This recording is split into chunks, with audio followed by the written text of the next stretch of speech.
মই ডিপ্লুৰঞ্জন শৰ্মাক অন্তৰৰ গভীৰতম কোণৰ পৰা ধন্যবাদ জনাম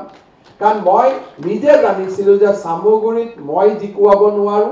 জিকে যদি জিকিব জিকাৰ জিতু গোস্বামীৰ বাদে কোনেও মনত ভাবা নাছিল যে এইটো সমষ্টি জিকিব ডিপ্লুৰঞ্জন শৰ্মাক যেতিয়া মই অনুৰোধ কৰিছিলো যে ডিপ্লু তুমি খেলিব লাগে হাৰিবা মই জানো কিন্তু তুমি দলৰ কাৰণে খেলিব লাগে তেওঁ তৎকালীনভাৱে মোক কৈছিলে দাদা আপুনি যেতিয়া কৈছে মই খেলিম অৰ্থাৎ এনে ধৰণৰ কাৰ্যকৰ্তা আমাৰ সকলোৰে বাবে গৌৰৱ ভাৰতীয় জনতা পাৰ্টিৰ মাজতে এনেকুৱা কাৰ্যকৰ্তা আছে আৰু সেইবাবে আমাৰ দলটো ব্যতিক্ৰম আমাক কোৱা হয় পাৰ্টি উইথ এ ডিফাৰেন্স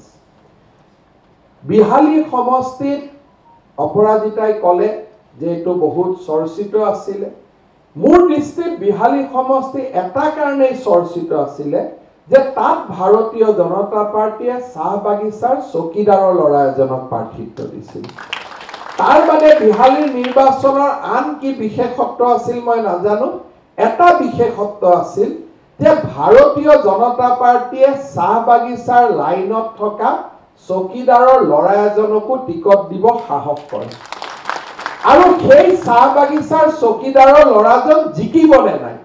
এই নিৰ্বাচনত যদি বিহালীৰ একমাত্ৰ বিশেষত্ব আছিল সেইটোৱে বিশেষত্ব আছিল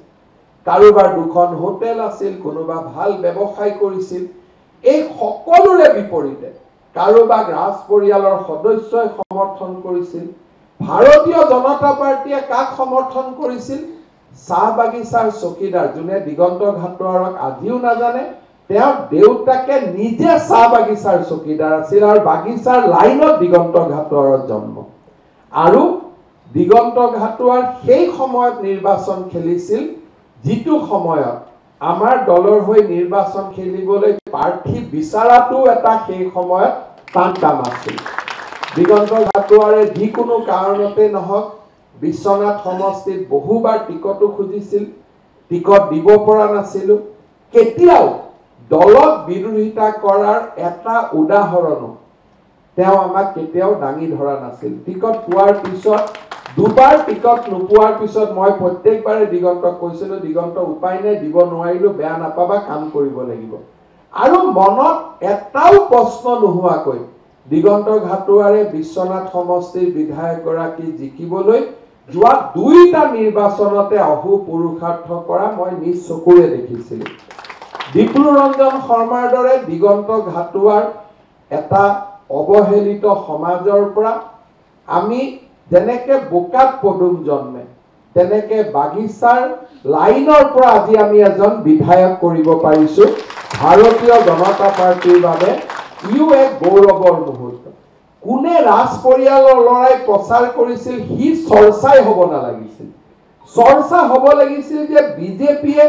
এজন ব্যৱসায়ীৰ বিপৰীতে বাগিচাৰ চাহ বাগিচাৰ চকীদাৰৰ ল'ৰা এজনক টিকট দিব কেনেকে সাহস কৰিম কিন্তু আমি কাৰ কাৰণে সাহস কৰিছিলো বিহালী ৰাইজৰ ওপৰত আমাৰ বিশ্বাস আছিল ৰঞ্জিত দত্ত ডাঙৰীয়াৰ নেতৃত্বৰ ওপৰত আমাৰ বিশ্বাস আছিল বিহালী সমষ্টিৰ ৰাইজে ভাৰতীয় জনতা পাৰ্টিক চেনেহ কৰিব মৰম কৰিব হি আমাৰ অটুট বিশ্বাস আছিল আজি আমি পাৰ্চেন্টেজত কোট জিকি যোৱা নাই আমি কোনো বিজয়কে আমি কতো লঘু কৰিব খোজা নাই বিহালীৰ যিসকল ৰাইজে আমাক ভোট দিছে আৰু যিসকল ৰাইজে আমাক ভোট দিয়া নাই সকলোকে আমি একেলগে সেৱা কৰিম আৰু মই বিশ্বাস কৰো যে 2021ৰ পিছত 2026ত আমি আকৌ বিহালী সমষ্টি বহুত ভোটত জিকিম আজিয়ে কোনোবাই লিখিলক বিহালী সমষ্টি ভাৰতীয় জনতা পাৰ্টিৰ লগত আছে বিহালী আৰু বিজেপিৰ একাত্ম সম্পৰ্ক কংগ্ৰেছৰ যেতিয়া গৌৰৱ উজ্জ্বল মুহূৰ্তটো বিহালীত ৰঞ্জিত দত্ত ডাঙৰীয়া বিজয়ী হৈছিল বিহালী এনেকুৱা এটা সমষ্টি যাৰ শিপা ভাৰতীয় জনতা পাৰ্টিৰ শিপাৰ লগত জড়িত হৈ আছে মই আজি এই সুন্দৰ মুহূৰ্তত বিহালী ৰাইজৰ প্ৰতি মই আকৌ এবাৰ মোৰ সেৱা আগবঢ়াইছো আৰু বিহালী নিৰ্বাচনৰ সময়ত দিয়া প্ৰতিটো প্ৰতিশ্ৰুতি আখৰে আখৰে পালন কৰাৰ সংকল্প আজি আকৌ এবাৰ আমি গুৱাহাটীৰ পৰাই দোহাৰিছোঁ।